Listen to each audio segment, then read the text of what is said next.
Tea with Miss P, day 12. I'm not going to do a whole lot of talking here because we are almost done with the book and I want to get finished with it today, but still keep within the 20 to 30 minute time range that we're doing. So I'm going to go ahead and get started with our book, Matilda. We are nearly finished. We only have about 30 pages left. I think we can really finish it today. If you guys remember from yesterday what we talked about, we learned more about Miss Honey's story. We learned that she came from a home that didn't always, the people taking care of her weren't always very nice to her. And the person who took care of her was the Trunchbull. And so she didn't treat her nice when she was a kid. And now even as an adult, Miss Trunchbull is still telling her what to do. She's still bossy and still controlling her. And Miss Honey doesn't really like that, but she does it because she's a little scared of her. And Matilda said, okay, I understand. I won't talk about it ever again to anybody. But she asked 3 questions before she left. She asked, what was your dad's name? What was Miss Trunchbull called? And what were you called at home? She answered those 3 questions, and that's all we know. We don't know what she's going to do with that. We don't know what's going to happen next. So let's find out. Let's totally finish this book today. One of my favorite books. I think you guys are really going to like it. This chapter is called The Practice. Matilda found the empty house as usual. Her father was not yet back from work, and her mother was not yet back from bingo, and her brother might be anywhere. She went straight into the living room and opened the drawer from the sideboard where she knew her father kept a box of cigars. She took one out and carried it up to her room and shut it herself in. Now for the practice, she told herself. It's going to be tough, but I am determined to do it. Her plan for helping Miss Honey was beginning to form beautifully in her mind. She had it now in almost every detail, but in the end it all depended upon her being able to do one very special thing with her eye power. She knew she wouldn't be able to manage it right away, but she felt fairly confident that with a great deal of practice and effort she would succeed in the end. The cigar was essential. It was perhaps a bit thicker than she would have liked it, and the weight was about right. It would have been fine to practice with. There was a small dressing table in Matilda's bedroom with her hairbrush and comb on it and the 2 library books. She cleared these things to one side and laid the cigar down in the middle of the dressing table. Then she walked away and sat at the edge of her bed. She was about 10 feet away from the cigar. She settled herself and began to concentrate, and very quickly this time she felt the electricity begin flowing from inside her head, gathering inside behind its eyes, and the eyes became hot, and a million little, tiny, invisible hands began pushing out like sparks towards the cigar. Move, she whispered. To her intense surprise, almost at once, a cigar with a little red and gold paper band around the middle rolled away on to the top of the dresser and fell onto the carpet. She sat home practicing with one of her dad's cigars. Matilda had enjoyed it. It was lovely doing it. She had felt as though the sparks were going round and round inside her head and then flashing out her eyes. It had given her a sense of power that was almost ethereal. And how quick it had been this time. How simple. She crossed the bedroom and picked up the cigar and put it back on the table. Now for a difficult one, she thought. But if I had the power to push it, surely I have the power to lift it. It is vital that I learn how to lift it. I must learn how to lift it right up into the air and keep it there. It is not a very heavy thing, a cigar. She sat down on the edge of her bed and started again. It was easy to summon up the power behind her eyes. It was like pushing a trigger in the brain. Lift, she whispered. Lift, lift. The cigar started to roll away, but then with Matilda concentrating fiercely, one end of it slowly lifted up about an inch off the tabletop. With colossal effort, she managed to hold it there for about 10 seconds. Then it fell back down again. Whew, she gasped. I'm getting it. I'm starting to do it. For the next hour, Matilda kept practicing, and in the end she managed by sheer power of her eyes to lift a whole cigar clear off the table, about 6 inches into the air, and hold it there for about a minute. Then suddenly she was so exhausted she fell back on the bed and went to sleep. That was how her mother later found her that evening.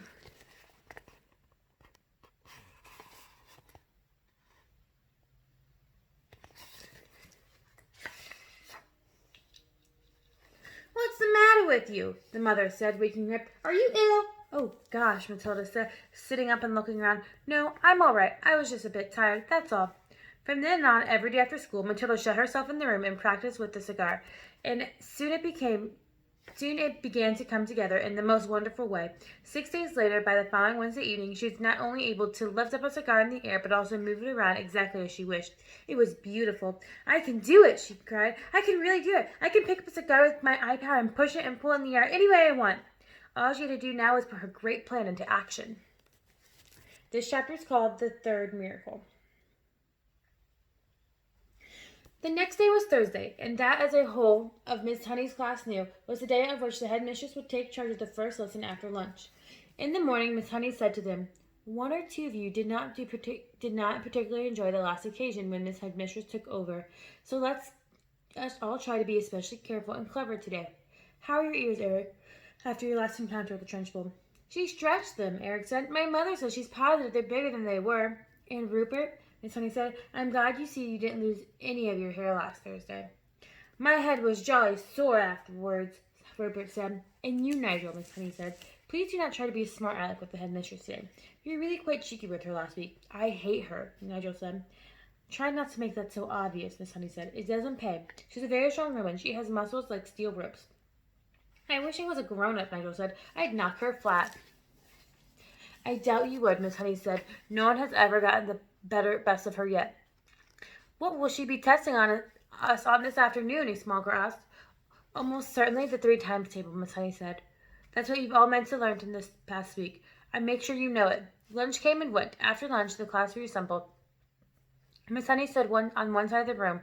They all sat silent, apprehensive, waiting.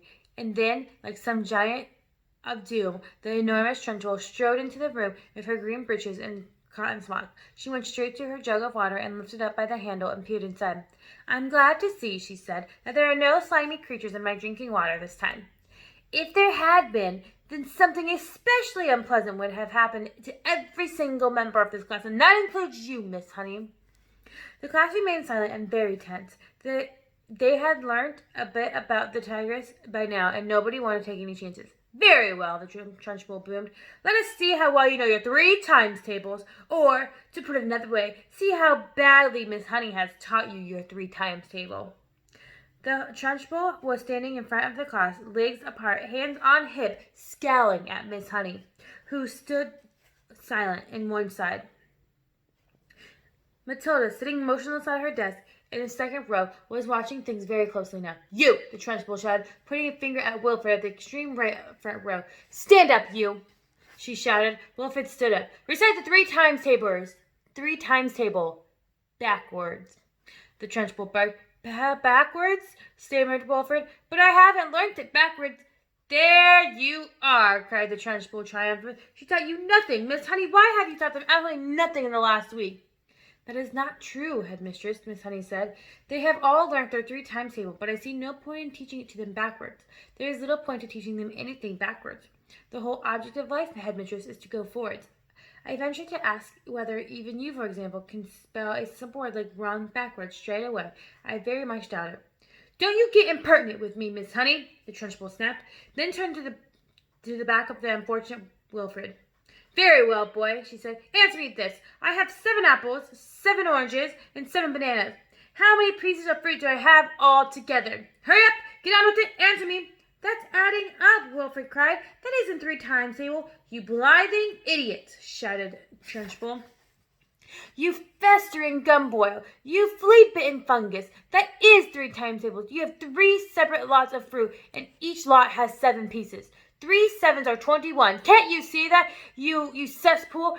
I'll give you one more chance. I have 8 coconuts, 8 monkey nuts, and 8 nutties, you little idiot like you. How many nuts do I have altogether? Answer me quickly."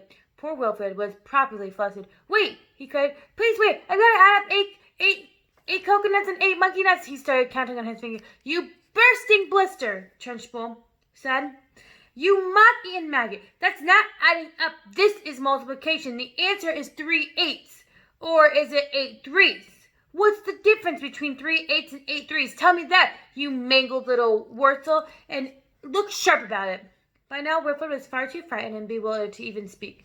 In 2 strides, the Trunchbull was beside him, and by some amazing gymnastic trick, it may have been judo or karate, she flipped the back of Wilfred's leg with one of her feet so that the boy shot off the ground and turned a somersault in the air. But halfway through the somersault, she caught him by the ankle and held him dangling upside down like plucking a chicken on the shop window. 8 threes, the Trunchbull shouted, swinging Wilfred from side to side. 8 threes is the same as 3 eighths, and 3 eighths is the same as 24. Repeat that. At that exact moment, Nigel, at the other end of the room, jumped to his feet and started pointing excitedly at the blackboard and screaming, "The chalk! The chalk! The chalk! Look at the chalk! It's moving all on its own!" How do you think the chalk is moving all on its own? That's weird. So hysterical and shrill was Nigel's scream that everyone in the place, including the Trunchbull, looked up at the blackboard. And there, sure enough, was a brand new piece of chalk was hovering near the blackboard, writing on the surface. It's writing something, screamed Nigel. The chalk is writing something. And indeed it was. "What the blazes is this?" yelled the Trunchbull. It had shaken her to see her first name being written like that by an invisible hand. She dropped to Wilfred on the floor. Then she yelled at nobody in particular, "Who's doing this? Who's writing it?" The chalk continued to write. So now it says, "Agatha, this is Mangus. This is Mangus." Everyone in the place heard a gasp that came from the Trunchbull's throat. "No," she cried. "It can't be. Magnus?" Now it says, "It is Magnus. And you'd better believe it." Miss Honey at the side of the room glanced swiftly at Matilda. The child was sitting very straight at her desk, her head held high, the mouth compressed, the eyes glittering like two stars. Now it says, "Agatha, give my Jenny back her house." And that's her reaction to reading that. For some reason, everyone now looked at the Trunchbull. The woman's face had turned white as snow, and her mouth was opening and shutting like a halibut out of water, giving out series of strangled gasps. And here it's writing more. "Give my Jenny her wages, give my Jenny the house, then get out of here. If you don't, I will come and get you. I will come and get you like you got me. I am watching you, Agatha." The chalk stopped writing. It hovered for a few moments, and then suddenly it dropped to the floor like with a tinkle and broke into two. Wilfred, who had managed to resume to his seat in the front row, screamed, "Miss Trunchbull has fallen down! Miss Trunchbull is on the floor!" This was the most sensational bit of news of all, and the entire class jumped up to their seats and was having a really good look. And there she was, the huge figure of the headmistress, stretched full length on her back across the floor, out for the count. Miss Honey ran forward and knelt beside the giant. "She's fainted," she cried. "She's not cold. Someone go and fetch the matron at once." 3 children ran out of the room. Nigel, ready for action, leapt up and seized the big jug of water. "My father says cold water is the best way to wake up someone who's fainted," he said, and tipped the entire contents of the jug over the Trunchbull's head. No one, not even Miss Honey, protested. As for Matilda, she continued to sit motionless at her desk. She was feeling curiously elated. She felt as though she had touched something that was not quite of this world, in the highest point of the heavens and the farthest stars. She had felt most wonderfully about the power surging behind her eyes, gushing like a warm fluid inside her skull, and her eyes had become scorching hot, hotter than ever before, and the things that had come bursting out of her eye sockets. And then the piece of chalk had lifted itself up and began to write. It seemed as though she had hardly done anything at all. It had been so simple. The school matron, followed by 5 teachers, 3 women and 2 men, came rushing into the room. "By golly, someone's floored her at last!" cried one of the men, grinning. "Congratulations, Miss Honey." Who threw the water over her?" asked the matron. "I did," Nigel said proudly. "Good for you," another teacher said. "Shall we get some more?" "Stop that," the matron said. "We must carry her up to the sick room." It took all 5 teachers and the matron to lift the enormous woman and stagger with her out of the room. Miss Honey said to the class, "I think you'd all better go out to the playground and amuse yourself until the next lesson." She turned and walked over to the blackboard and carefully wiped out all of the chalk writing. The children began filing out of the classroom. Matilda started to go with them, but she passed Miss Honey. She paused with her twinkling eyes that met her teacher's eyes. And Miss Honey ran forward and gave the tiny child a great big hug and kiss. Okay, last chapter. It's called A New Home. Later that day, the news began to spread that the headmistress had recovered from her fainting fit, and she had marched out of the school building, tight-lipped and white in the face. The next morning, she did not turn up to school. At lunchtime, Mr. Tribley, the deputy head, telephoned her house to inquire if she was feeling unwell. There was still no answer at the house. When school was over, Mr. Tribley decided to go investigate further. So he walked to the house where the Miss Trunchbull had lived, on the edge of the village. The small, lovely red brick Georgian building, also known as the Red House, tucked away in the woods behind the hills. He rang the bell. No answer. He knocked loudly. No answer. He called out, "Is anybody home?" No answer. He tried the door, and to his surprise he found it unlocked. He went in. The house was silent, and there was no one in it, yet all the furniture was still in place. Mr. Tribley went upstairs to the main bedroom. Here also everything seemed to be normal until he started opening drawers and looked into the cupboard. There were no clothes or underclothes or shoes anywhere. They were all gone. "She's done a bunk," Mr. Tribley said to himself, and went to inform the school governors that the headmistress has apparently vanished.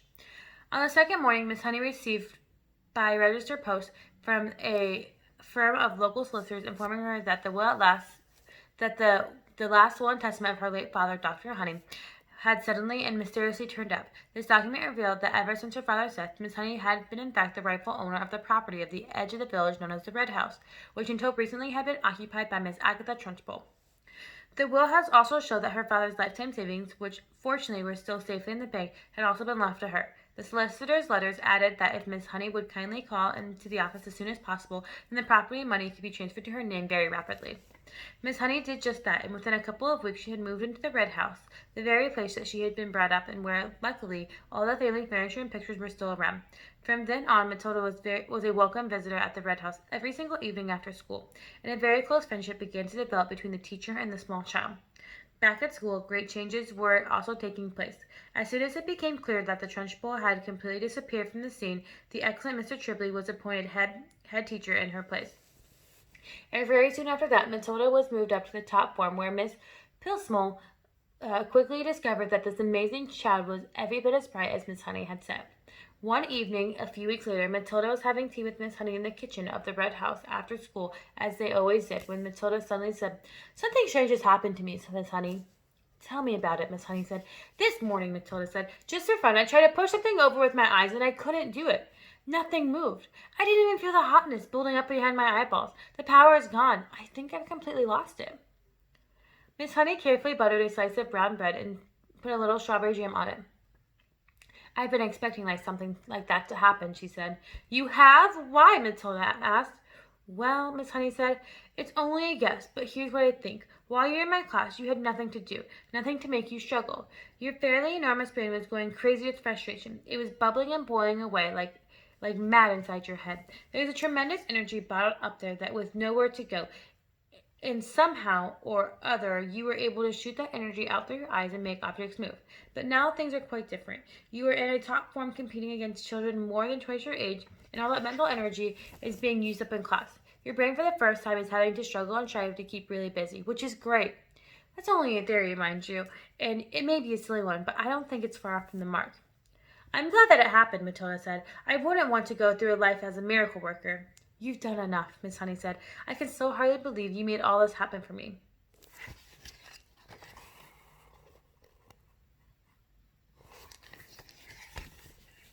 Matilda, who was perched on the tall stool at the kitchen table, ate her bread and jam slowly. She did so love the afternoons with Miss Honey. She felt so completely comfortable in her presence, and the two of them just talked to each other more or less as equals.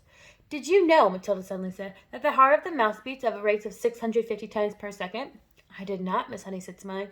"How absolutely fascinating. Where did you read that?" "In a book from the library," Matilda said. "And that means it goes as fast as you can't even hear the separate beats. It must sound like a buzz." "It must," Miss Honey said. "And how fast do you think a hedgehog's heart beats?" Matilda asked. "Tell me," Miss Honey said, smiling again. "It's not as fast as a mouse," Matilda said. "It's 300 times a minute. But even so, you wouldn't have even thought it went as fast as a creature that moves so slowly, would you, Miss Honey?" "I certainly wouldn't," Miss Honey said. "Tell me one more." "A horse," Matilda said. "That's really slow. That's only 40 times a minute." This child, Miss Honey told herself, seems to be interested in everything. When one is with her, it is impossible to be bored. I love it. The two of them have stayed sitting and talking in the kitchen for an hour or so longer, and then about 6 o'clock, Matilda said good night and set out to walk home and to her parents' house, which was about 8-minute journey away. When she arrived at her own gate, she saw a large black Mercedes motor car parked outside. She didn't take too much to notice. There are often strange cars parked outside the father's place. But when she entered the house, she was confronted by a scene of utter chaos. Her mother and father were both in the hall, frantically stuffing clothes and various objects into suitcases. "What on earth is going on? What's happening, Daddy?" she cried. "We're off," Mr. Wormwood said, not looking up. "We're off to leave for the airport in about a half hour, so you better pack up. Your brother's all upstairs ready to go. Get a move on, girl. Get going." "Off," Matilda cried. "Where to?" "Spain," the father said. "It's a better climate than this lousy country." "Spain," Matilda cried. "I don't want to go to Spain. I love it here. I love my school." "Just do as you're told," the father. "And stop arguing," the father snapped. "I've got enough troubles without messing with you." "But, Daddy," Matilda began. "Shut up," the father said. "We're leaving in 30 minutes and we're not missing that plane." "But for how long, Daddy? When are we coming back?" Matilda cried. "We aren't," the father said. "Now beat it. I'm busy." Matilda turned away from him and walked through the open front door. As soon as she was on the road, she began to run. She headed straight back towards Miss Honey's house, and she reached it in less than 4 minutes. She flew up the driveway, and suddenly she saw Miss Honey on the front garden, standing in the middle of the bed of roses, doing something with her pair of clippers. Miss Honey had heard the sound of Matilda's feet racing over the gravel, and now straightened up and turned to step outside the rose bed as the child came running up.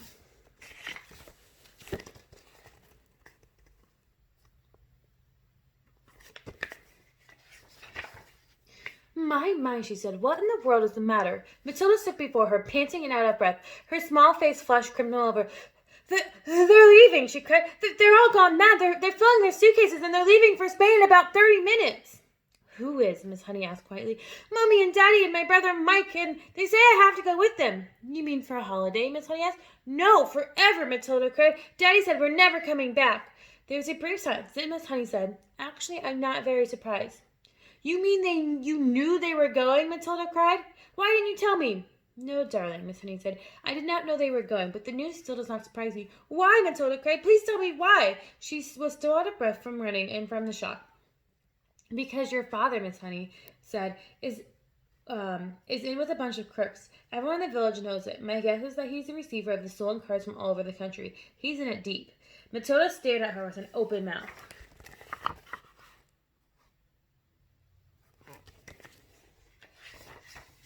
Miss Honey went on. "People brought stolen cars to your father's workshop, where he changed the number's plate and resprayed the bodies in different color and all the rest. And now somebody probably tipped off the police that they were onto him, and he's doing what they all do, running off to Spain where they can't get him. He'll have been sending money there for years, all ready and waiting for him to arrive." They were standing in the lawn in the front of the lovely red brick house with its weathered old tiles and tall chimneys, and Miss Honey still had a pair of garden clippers in one hand. It was a warm golden evening, and the blackbird was singing somewhere nearby. "I don't want to go with them," Matilda shouted. "I won't go with them." "I'm afraid you must," Miss Honey said. "I want to live here with you," Matilda cried out. "Please, please let me live here with you."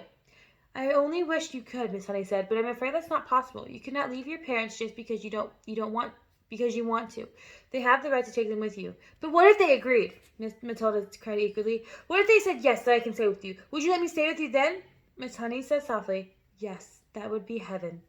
"Well, I think they might," Matilda cried. "I honestly think they might. They actually don't care tuppence about me."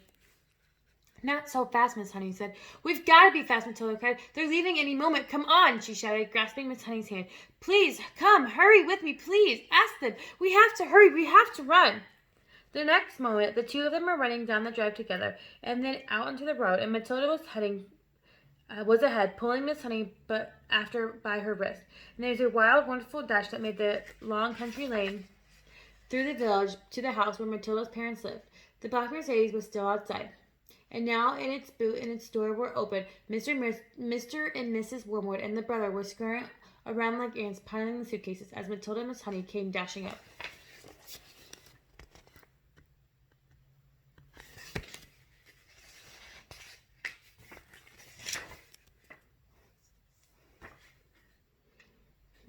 "Daddy, Mommy," Matilda burst, gasping for breath. "I don't want to go with you. I want to stay here and live with Miss Honey. She says I can, but you only have to give me permission. Please say yes. Go on, Daddy. Say yes, say yes, say yes, please." The father turned and looked at Miss Honey. "You're that teacher woman that came here to see me, aren't you?" she said. And then they went back to stowing suitcases in the car. His wife said to him, "This one will have to go to the back seat. There's no more room in the boot." "I would love to have Matilda," Miss Honey said. "I would love to look after her with loving care, Mr. Wormwood, and I would pay for everything. She wouldn't cost you a penny, but It was not my idea. It's Matilda's, and I will not agree to take her without your full and willing consent. Come on, Harry, the mother said, pushing the suitcase into the back seat. Why don't we let her go if she wants to go? It'll be one less thing to look after. I'm in a hurry, the father said. I've got a plane to catch. If she wants to stay, let her stay. It's fine with me.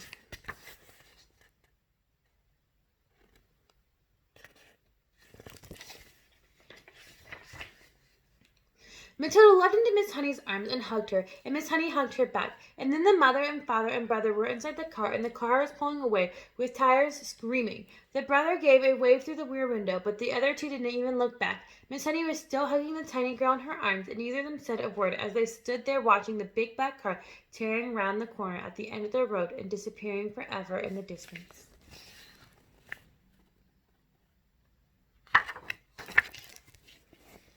The end. We finished the whole book in the last 2 weeks. That's crazy. This is one of my favorite books, and I will post a video tomorrow to post more about Matilda, and then Sunday I'm going to take a break from the videos. Then Monday we'll come back with a brand new book, okay? I will see you guys tomorrow on Saturday. I love you, and I miss you, and I hope that you guys are listening to your parents. Bye.